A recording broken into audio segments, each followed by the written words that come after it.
Industrialist and philanthropist Ratan Tata has just passed away at the age of 86. For more than 3 decades at the helm of the Tata Group, its former chairman was a toast of Indian industry. Ratan Tata was an evangelist at heart who took on ventures which furthered the India story. He was decorated with the country's second highest civilian honor, the Padma Vibhushan. He was also an industry captain whose departure will leave a void about the future of a 5.5 lakh crore business empire, India's largest business conglomerate that sells everything from salt to software. On the News9 Plus Show tonight, I'll be talking with 4 people who've known him closely. My colleague R Sridharan, international editor, News9. Rahul Chaudhary, former CEO Tata Power SED. Sandeep Agarwal, patron, managing committee member, PhD, CCI, and industry leader. And finally, Brigadier Govind Sisodia, who was force commander of the NSG when terrorists attacked the Taj on the night of November 26, 2008. Welcome to the News9 Plus Show. Sri, I want to start by asking you this. Sad day for India Inc. We've lost one of the industry titans. And I was just getting off a flight a few hours ago. It was an Indigo flight. And they actually read out a tribute to Ratan Tata, calling him one of the doyens, aviation pioneer for India, in the mold of JRD Tata. And that's someone he really looked up to. That just tells you the legacy of this man. I mean, literally everybody is united today in mourning for it. I can't recall the last time when someone who passed away, an industry leader who passed away, and there's almost a universal sentiment across the country. You are absolutely right, Sandeep. If you just open, let's say, social media feeds, whether it is Twitter or LinkedIn, the amount of outpouring that you're seeing from ordinary people, anyone whose life has been remotely touched by Ratan Tata, they all have their own story to tell about the man, of what the wonderful personality he was, what a great leader he was. And none of it is actually an exaggeration. Because this kind of response, which you're saying, on a flight announcement being made, common people, my wife this morning was feeling bad, that, he's passed away. So he has always been more than a businessman. He has stood for everything that's cultured, civilized, classy, old world, the good way of doing business. So even the ordinary human, ordinary Aam Aadmi has, known that about him as Ratan Tata. So the love that he enjoys in this country, it's phenomenal. And his impact on business, of course, the legacy that he's created after taking over, as a chairman of Tata Sons, we've seen what he's done to the group. They've gone from 10 billion to now more than 100 billion. It's been a total transformation. And he's often had to fight vested interests, very deeply entrenched interests in the group. When he took over, no one wanted him there. There were already, influential satraps running. In fact, it's an OTT series in itself, how Ratan Tata took over, took on the satraps and consolidate the empire. It would make a very gripping corporate, potboiler, I'm sure. So all the people he had to remove from their positions to make sure that the Tata Group works as one, that it's a group. It's not merely a sum total of various fiefdoms run by very powerful individuals. And I think if he hadn't done that, the Tata Group wouldn't be here today. Absolutely. He transformed it from a confederation into a single business empire. And I want to ask Rahul Chaudhary this. Rahul, you've been part of the Tata Group for many years. You were CEO of Tata Power. You've driven some very cutting-edge projects for Tata in the defense business. Tell us about R&T, as he's called by the industry leaders. What was it that made him so unique, a class apart, as Sridhar was just telling us? Mr. Tata was one person who understood what is now known to be practiced all over the world, the ESG movement, the power of the brand. And power of the brand is not the value being brought that very moment. I'll give the last example first. If you really look at it from his passion for aviation is very well known, and when Tatas had already established 2 very successful successful airlines. And then there was this whole question of merging them back with the Air India, which Tata's were to acquire. Right. This is a person who didn't flinch. From a business decision perspective, probably that is not the best cents and dollars decision which was done, because Vistara was doing very, very well. Air Asia was doing very, very well. And here was an Air India, which used to be a Tata company, but it came back to us. Somebody who has the courage of the conviction to bring them back and then merge those nascent business which had started to do well, probably gives a perspective that it is way beyond dollar and cent business that this guy used to look at. Right. Way beyond the dollar and cent business. And that really is what Ratan Tata was all about. So I would say that that's actually the Tata ethos, Sandeep, because this all starts with Jamsetji and Nusarwanji Tata. Yes. If you look at our labor regulations, they're actually borrowed from the policies that he implemented in, at Tata Steel way back. So they were way ahead of their time in every sense, as industrialists who were putting people first, their employees first, the society first. So I think that's the whole DNA of the Tata Group. There's absolutely no doubt about it. The DNA of the Tata Group as brought out by R&T.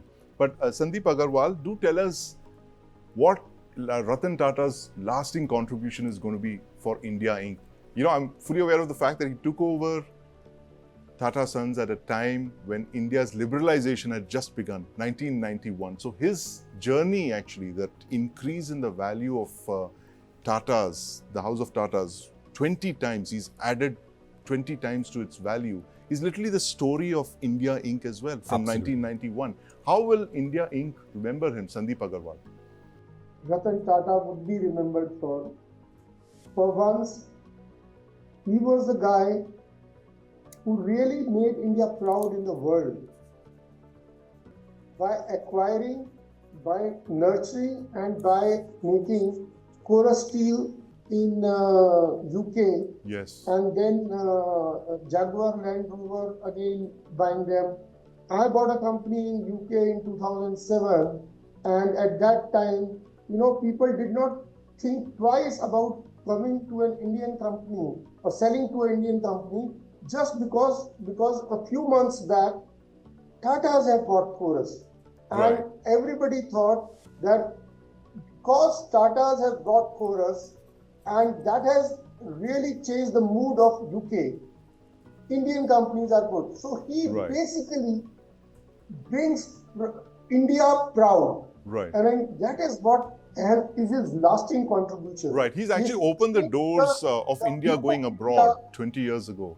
But, Sri, there's nothing that defines the ethos of a person like the time when there's a crisis and, there's bullets flying around, there's a terror attack. And that's where we have November 26, 2008, when you have India's best-known hotel, the Taj, under attack by terrorists. And you have Ratan Tata looking in horror as these terrorists are running, rampaging through the corridors, murdering guests. And I have with me on the show today Brigadier Govind Sisodia, who was the force commander of the NSG that night. And he and his men rescued all those guests, those hostages.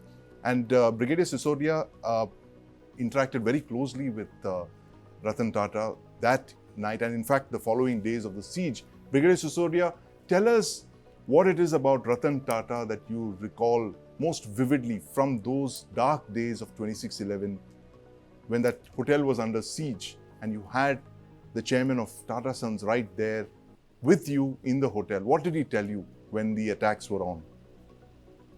When I met him, I felt that he was more concerned about people in the Taj.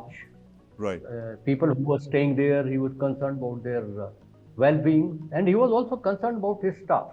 Yes. I had a discussion with him, and I also brought out that one of the staff member, Mr. Sunil Kudyal, was the person who was helping us throughout the operation. He knew the ground very well, and I mentioned that to Mr. Ratan Tata, And he was very happy to note that his employee was at the forefront, and I told him he's a very brave person.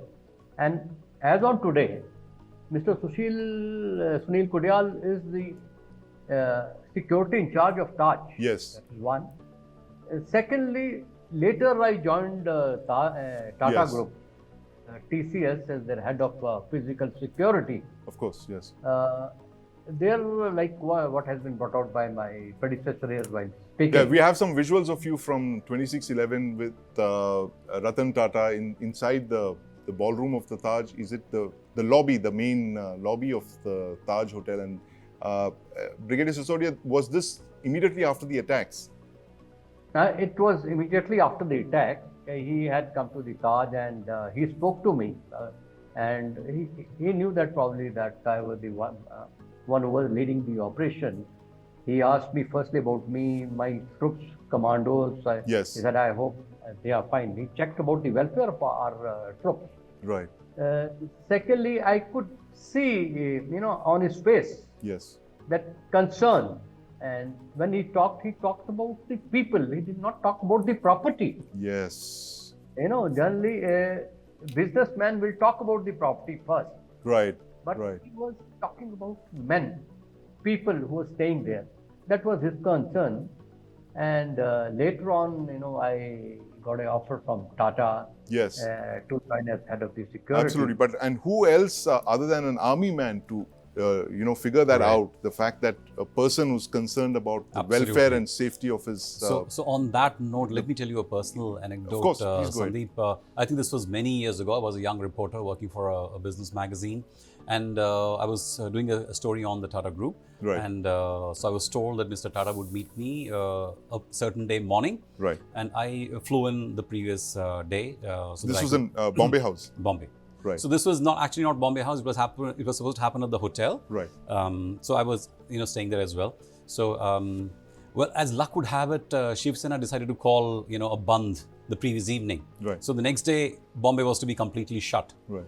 So I was stuck in the hotel thinking, okay, now I have to go back without his interview and any kind of input from Mr. Tata.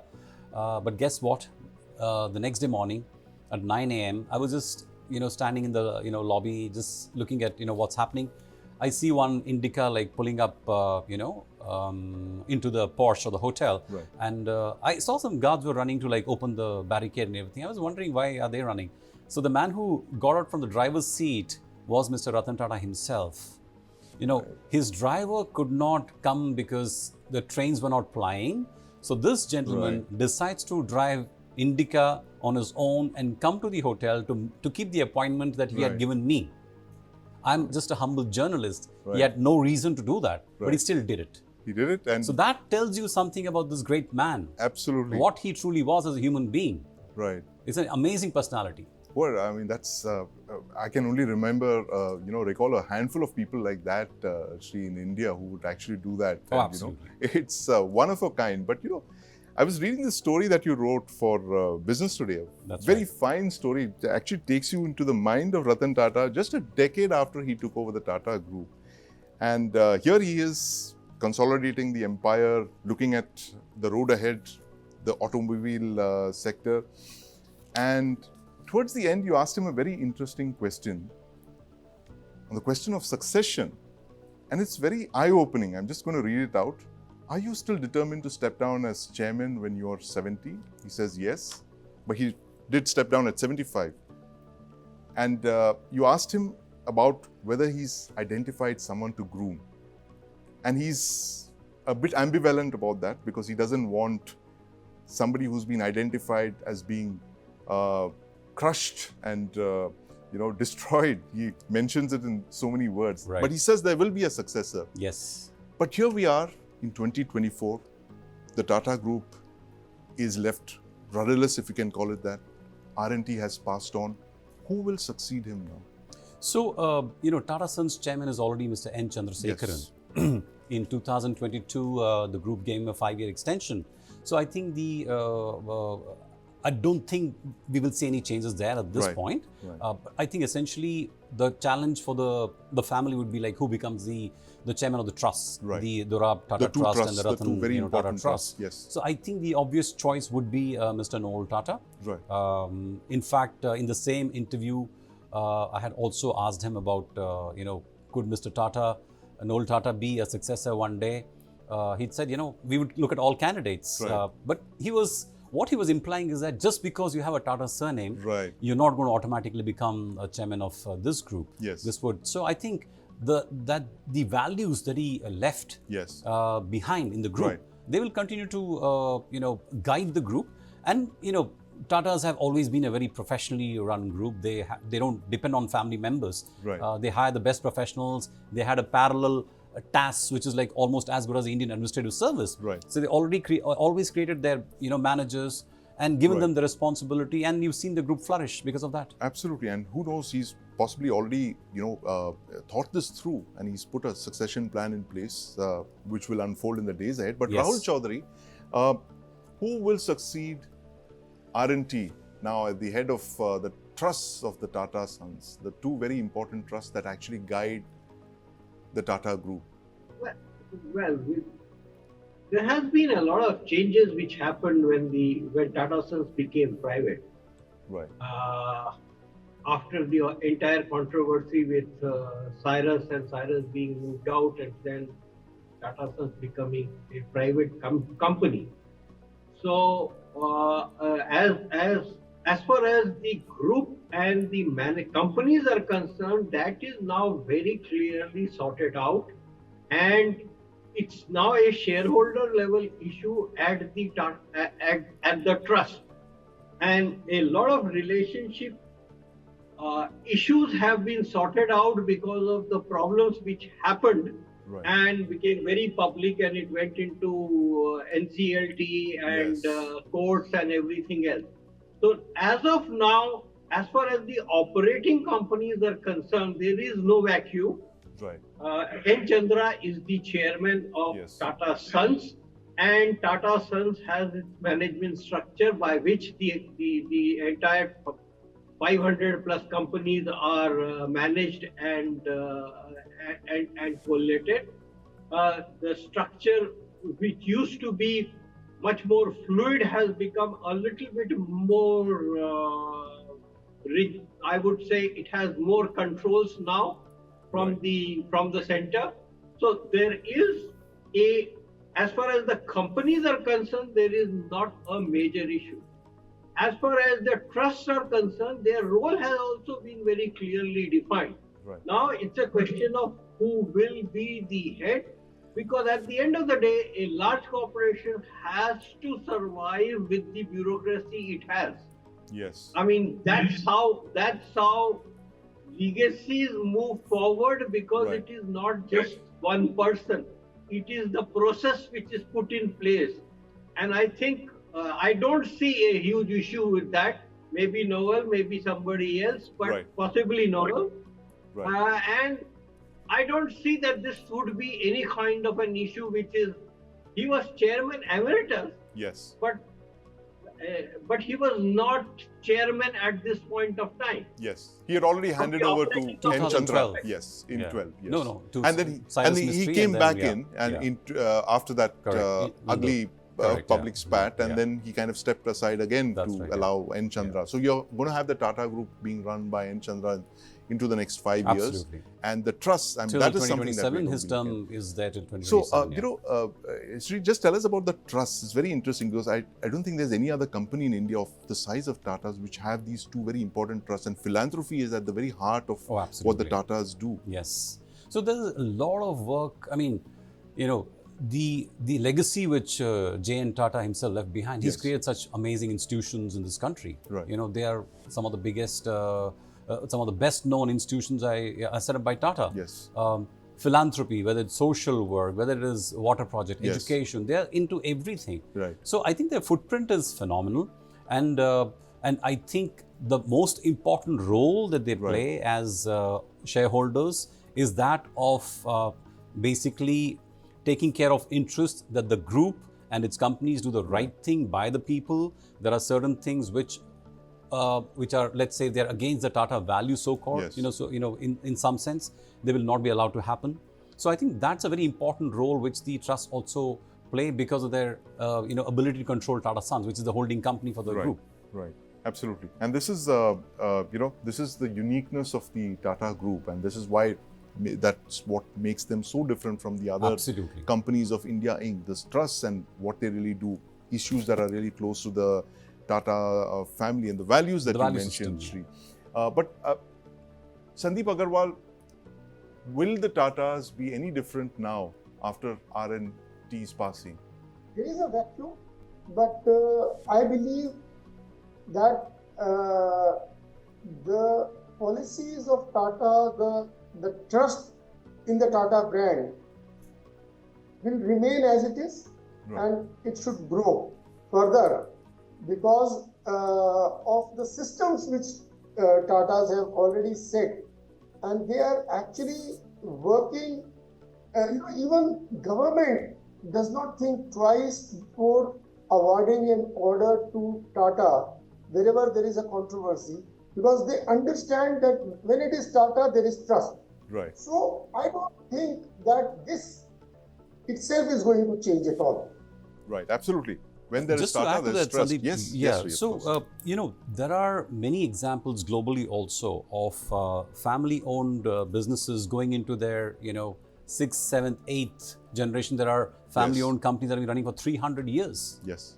So I don't see why that should be a challenge for the Tata Group, as long as the systems, the processes, the governing structure, everything is in place. Right. I think that's a responsibility also of the head of the trust to make sure that they have the right systems and processes which will outlive any one individual. Absolutely. So I think it's the moral compass that guides the Tata Group, and that's what Ratan Tata seems to have done very nicely, is to completely separate all of this, get professional management in to run the Tata companies, and of course the family, as Rahul was mentioning, is going to run the trusts. It looks like that's a story we'll be following in the days ahead. But thank you very much, R Sridharan, Rahul Chaudhary, Brigadier Sisodia and Sandeep Agarwal for joining us this evening as we talk about the House of Tatas after Ratan.